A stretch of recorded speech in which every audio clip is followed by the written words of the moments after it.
Hey guys, welcome back to my channel. It's your face that says Terry. Guys, my friend Leola is here, so she did my makeup and she's gonna have a YouTube channel. She's gonna be launching her YouTube channel. So I'm gonna tell you guys all about it when she launches. So yeah, you guys better stay tuned. And I've had her, if you look, we had a trans girl talk in one of my videos. Leola is in it, so you can check her out there as well. But yeah, and she's also a face beater. She's a face beater, a makeup artist. You can find her on Instagram. I am Leola, Facebook and Twitter, and you can book her. And she's professional, and she knows what she's doing. Look at that. Look at that. Cute. So today's video, I'm recording a video where I'm talking about the things that I watched on Netflix, because the things that I didn't read, so I don't even have like a thing where, you know, I can't even review books. So I wrote down the names of things that I watched during December on Netflix, and I'm just gonna speak about them, and maybe you have the same feelings. One of the first things that I watched was Emily in Paris, and I really enjoyed it. This was my first time coming across it and seeing all 3 seasons. Really loved it. Really enjoyed it. Thought it was amazing. Loved the outfits. Loved the little entanglements that Emily was getting herself in. Even though she would annoy me at times, because I'm like, why did you do that? You're getting yourself in trouble. You're putting your foot in it. Stay out of people's business, you know? Stay out of people's business at work and at home. Leave people, and you know, she would annoy me. But I loved how she would romanticize her life. And I walked away there like, oh my gosh, I want to go to Paris tomorrow so I can see this for myself, this amazing, beautiful place for myself. And Paris has never really been a place that I would think when I vision board, I'm thinking about New York. Never really Paris, but now it's a place where I'm like, okay, I need to go to Paris one of these days. When I start traveling internationally, you know. But yeah, I really loved it. I loved her outfit. Yeah, and then also now what I do is I would buy croissants and make like a breakfast croissant, you know, try and romanticize my life. And there's this French restaurant that opened recently that I've been to, and I'm like, try the dishes, like, oh, this is what Emily would be eating in Paris. Guys, I am romanticizing my life in 2022. I am making it beautiful and magical and just a thing, because guys, kunzima la ngaphandle bafazi. So, and then yeah, that was Emily in Paris. Really like it. I gave it, out of 5 Terry stars, I gave Emily in Paris 4 Terry stars. It was really, all 3 seasons deserve a 4. It's something very light. You don't know, there's no need, because I saw people complaining about character development. No need really. Can she just exist and be a marketing exec working with luxury brands in Paris and dressing nicely and falling in love? Can she not save the world? Can she not interrogate herself more or whatever for our viewing pleasure? Can she just exist? So for me, I really liked it. And then the next thing that I watched was How to Ruin Christmas, the baby shower. I've watched all the previous seasons, and I love this one as well. And I really commend Netflix for really upping the game for local production, you know, for South African productions. That is a top tier production that competes with the best of the best internationally. I think, in my opinion, I love everything about it. I love the aesthetic. I love even the styling. And if I'm not wrong, I think the stylist for that show is Shelly Masondo, and I like her work. I appreciate her work. I would love how she would style Dumi in the 2 previous, the late Ubusi Lehai. And I would love how she would style her. And in this current season, I really liked how she styled Rami's character, Grace. However, the one thing that I didn't like is how they did the Dumi's passing. In fact, in the series, actually, Dumi's still alive because she went away on a solo trip. Yeah, she wasn't home this December. She went away on a solo trip. So I don't know what they'll do. Maybe in the next season, this is where they'll have a proper funeral, which is something I think they should do. I would encourage them to do that and give her a proper send off. I don't think anybody else would play Dumi's character. In fact, we've seen that there wouldn't be a need for anybody to fill in that character because they kind of plotted a new storyline without her in it. So I would definitely say they need to have a proper send off for that character because she really did well in that character. And in this current season, everybody did well. Exceptional acting. Tando Tabeta was so convincing in her in the giving birth scene, really moving. I was watching it with my friend who's actually a YouTuber as well, Travel Bag, ZA's Joy Moyo, and we call each other Twitter TV watching buddies because we would talk about what we were watching on Twitter, send each other tweets a long time ago. So we were watching it together, and we both got emotional on that scene when it was the birth scene, and it was quite moving and quite impressive for me. We're watching a comedy, and yet here we are bawling our eyes out at a particular scene, meaning that the actors really carried it well. So I like that. The next thing that I watched and loved is Wednesday. Oh, absolutely loved Wednesday, y'all. I thought Wednesday was amazing. It's a dark comedy, but dramedy nyana. It's not in ha ha ha funny like Superstore. Superstore, that's a comedy. That's a pure comedy. Very funny. Hilarious one-liners, and you love it. Not so much. Yeah, there were one-liners and stuff, but they weren't funny. They were like, oh, that's so witty. Ooh, that's so cheeky, type of thing. I loved Jenna Ortega as Wednesday. I love Catherine Zeta-Jones. We haven't seen her in a while.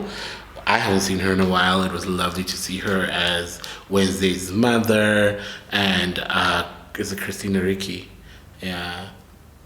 Christina Ricci, yeah, as that redhead teacher. Love that character as well. Loved everything, the storyline. She's a great detective. Like her style. I like how they styled her, especially that look where she's wearing like that black and white jersey and pants and shoes and her bag. I think that's just a cool, cute look. I would love to recreate something like that. I absolutely would love to recreate it. One day, if I ever find a black and white jersey, I'm going to be on the lookout. If you've seen any anyway, let me know. But I absolutely, yeah, I really, really, really liked Wednesday as well. Enjoyed it. Watched every episode. Finished it. I'm literally Tim Burton, 5 out of 5. 5 Terry stars out of 5 for Wednesday. And then I watched Treason as well. It's a British series, thriller, not thriller, but like crime, MI6 and MI5, and on a James Bond kind of vibe, state, government agency, secret service type of vibe. Cerebral. It's a cerebral series with this, I forgot the man's character now, the name of the character who was the deputy of the organization, and he's rooting out corruption in the organization and trying to solve one mystery after another, and ropes in his wife and somebody he had an affair with when he went to war. Quite compelling, quite nice, quite well done, suspenseful, keeps you on your toes, like, what's happening next? And the twists and turns are quite interesting. They keep you, glued to the screen and watching. So that's another thing that I absolutely loved. Really, really loved it. And then another thing that I watched was Meghan and Harry.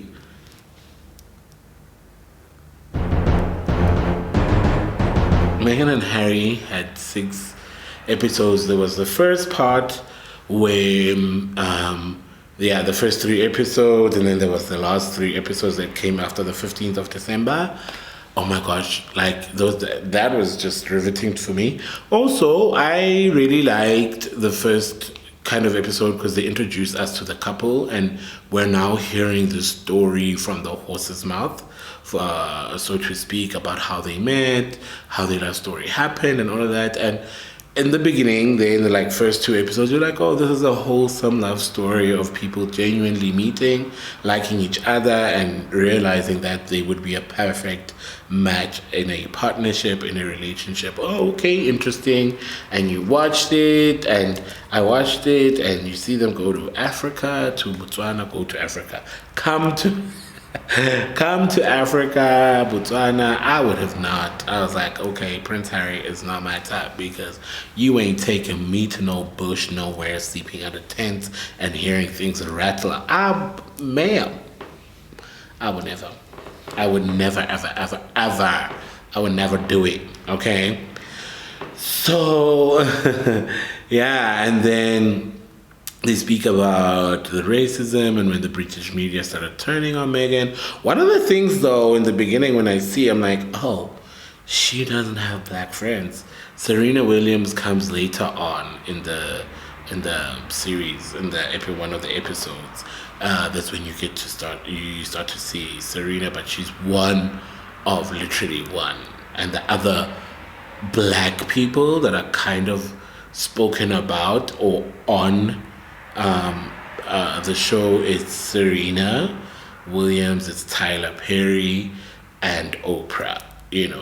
When they had the interview, those are the only other black people you see. But all of her friends, Meghan's friends, are white people. So you're like, oh gosh, she don't got no black friends. Her only black friend is her mom. But and then it becomes so baffling for me to be like, did we expect that this woman would come into this institution and eradicate or advocate even for racism and racial discrimination? I don't think so. I wasn't even looking at it like that. I was like, oh, okay, it's somebody biracial that's on, that's on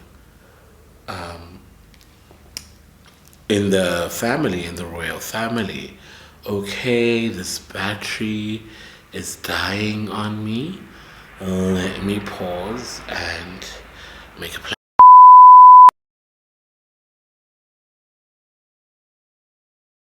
Hey guys. I had I was recording. The first part of this video is recorded. I had load shedding when I was recording it, and so the battery died. Now it's back. And I'm like, I'm not gonna waste this face beat. I need to finish this video because I quite like what I was saying on the video. So I was talking about Maggie and Heron, Meghan and Harry. Who's Maggie? Anyway, Meghan and Harry, yeah, and I watched that. I would really give it 3 out of 5. It was an okay story. Nothing groundbreaking. It was interesting to hear their side of the story. So yeah, I really like that. I don't think, you know what, I included From Scratch, and I didn't watch From Scratch in December. I'm lying. I watched it a long time ago.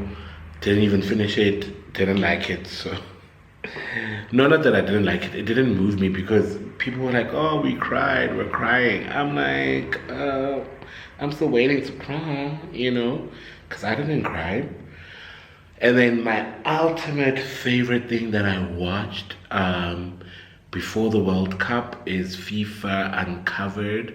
It is a documentary on how there was corruption in FIFA, how the corruption took place in the executive committees, and within the members of FIFA from different countries, how they were peddling this money laundering schemes and paying each other, fixing matches, and and buying votes and how the World Cup ended up in Qatar, all of those things. It was a total mafia. Sepp Blatter is a mafia boss. Sepp Blatter is a mafia boss. He's like everyone in the committee, and there was like 10 people in his the closest committee to him, was arrested, implicated, went to jail, removed from the FIFA board, and he was the last man standing. And he only got removed for some transaction for sending the other guy, the Swiss guy, or the Europe guy who wanted to become the president of FIFA, because he's paid him some 2 million Swiss francs or whatever. That's the only thing that got him implicated in the mess and got him suspended from FIFA. But he was literally sitting there in that documentary narrating his side of the story. And I'm like, what happened to one rotten potato spoils the bag? Why isn't Sepp Blatter spoiled as well, considered spoiled? Why are we talking to him like he is a hero? He is a legend. I love him. I was sitting there laughing my ass off on some, how is this thing even happening? So anyway, FIFA Uncovered is quite, like you watch it and you're like, oh my gosh, even the story that South Africa paid $10 million to the head of the Caribbean soccer fraternity thingy-ma-bobby, and even him and them using a frail old Nelson Mandela to settle scores and to get him to travel to Trinidad and guys, I'm telling you, FIFA officials are going straight to hell. Pass. Don't go straight to jail. Don't collect 200. Straight 200 on Alex. That's exactly what they deserve. And that's what a lot of them got. So that was one of my favorite things. So those are the things that I watched on Netflix and really liked. And then at the movies, I watched, I first started with Wakanda, the latest series of Wakanda, and that was really beautiful. Love the costumes, love that whole, the whole narrative, the whole story, the plot, loved all of that. Loved how they honored Chadwick Boseman from the get-go as the movie starts, as they should have. It was really stunning. It was really beautiful. Loved all of their costumes. Loved Angela Bassett's costumes as well. And that scene, I think that's the scene that's going to get her an Oscar, where she along the movie, she really carries it and does a really great role, plays a great role in the movie. But there's that scene where she's, I think, shouting at Shuri or just shouting at the people in the kingdom, or what the hell's going on here. But that was a really great scene and Oscar deserving, and she won a Golden Globe like recently last night, and she deserves it. And it looks like maybe she might even get this Oscar finally, and well deserved. It's about damn time. Also, I really think that I was thinking about this whole thing of when I saw that she won a Golden Globe today.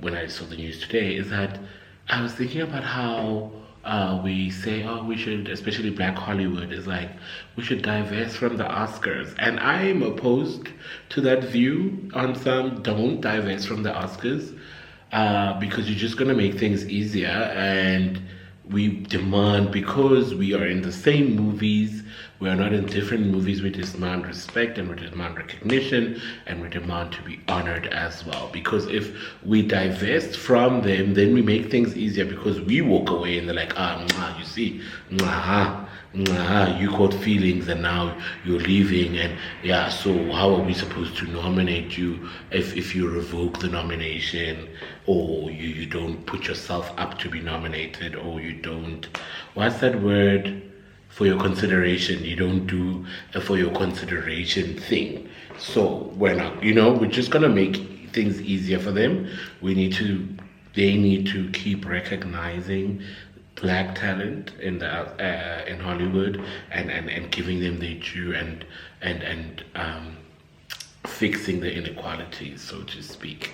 So yeah, I really loved Wakanda.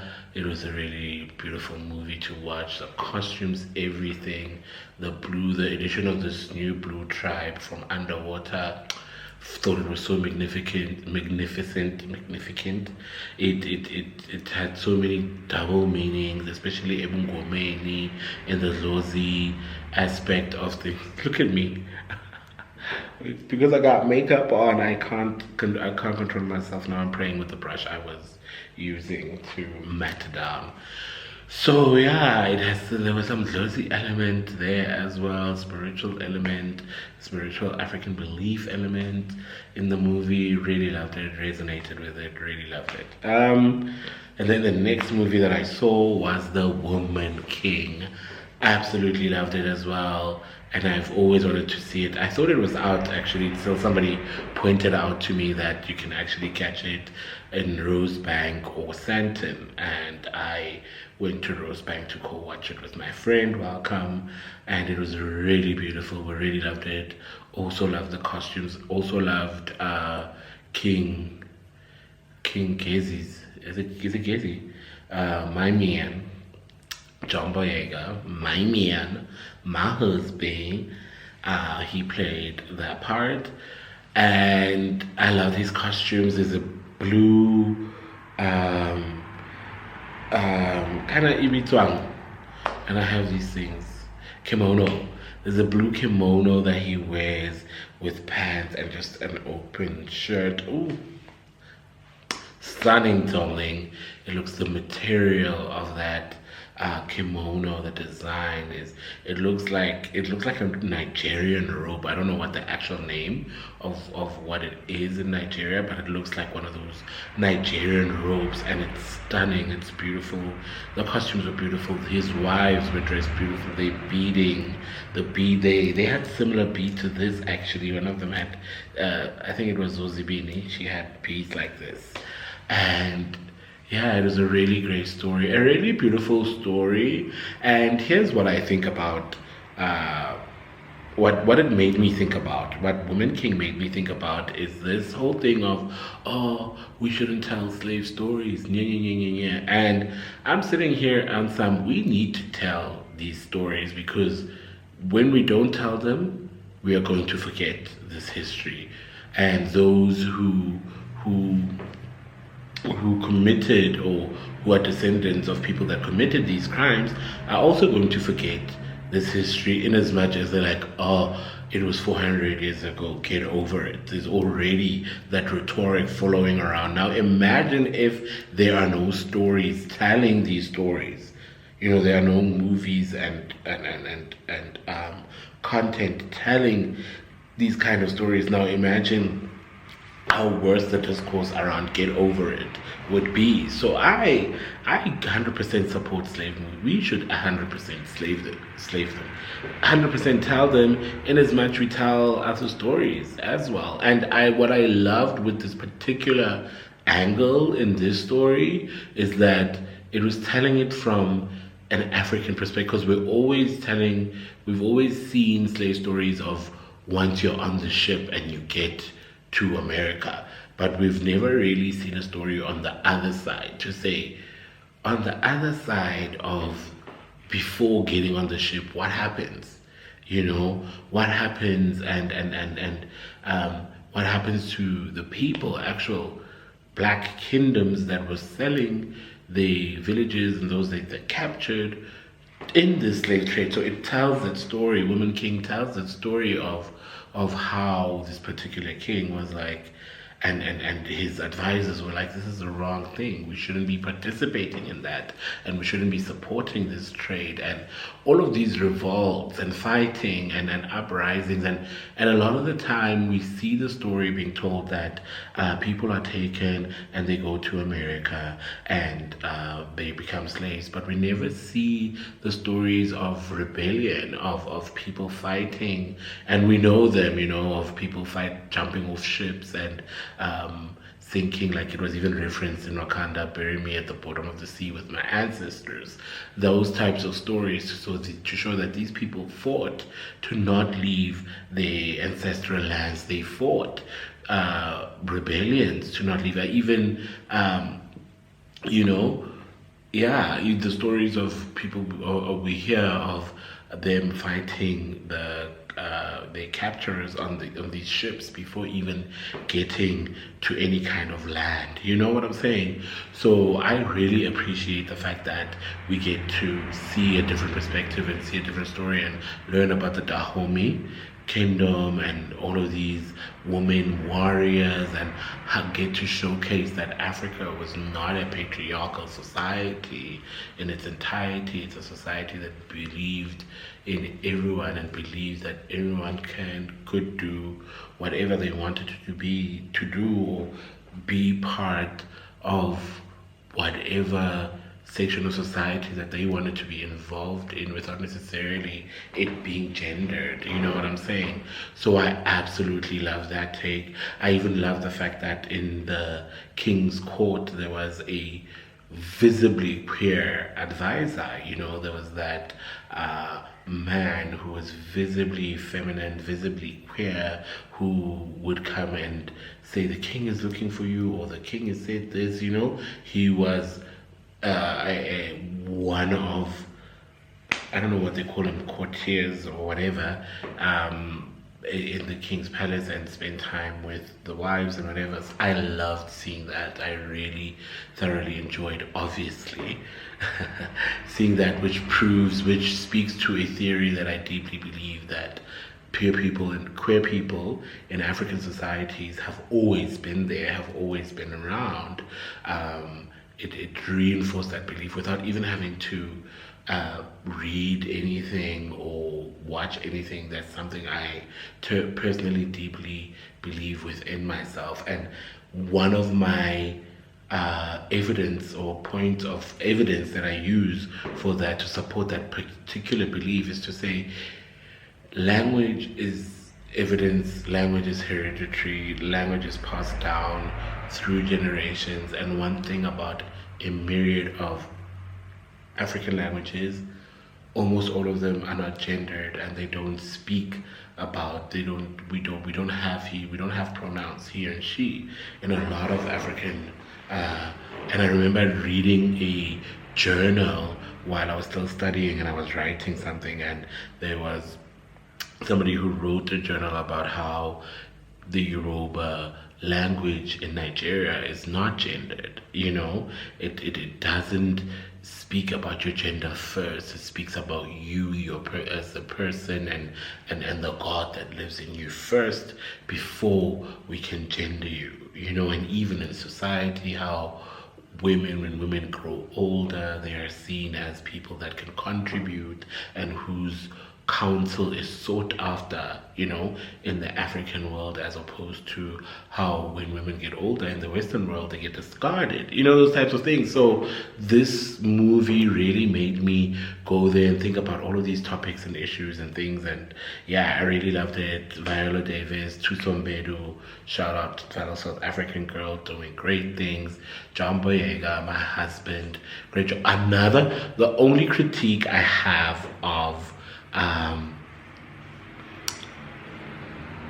The Woman King is that I wish that they had done it in a language like Apocalypto, Mel Gibson, where the movie was in an entirely different language and we were reading subtitles, but you were so engaged and you were so taken in to the movie because it had such great content. I feel like Woman King would have done the same as well. They should have spoken another language instead of of them speaking English. It would have added a little bit more meat into the thing. Yeah, I've been going on for too long, too much. Let me stop right here because I want this to be a short little cute video about the things that I watched. So if you have any other thing that you would like me to review, watch and review, comment down below. Here's my cute face for the last time because I mean I ropa when I come do my own face and I sit down. I don't do it like this. But anyway, thank you for watching. Spread the word, spread the love. See you on the next video. Road to 1,000 baby.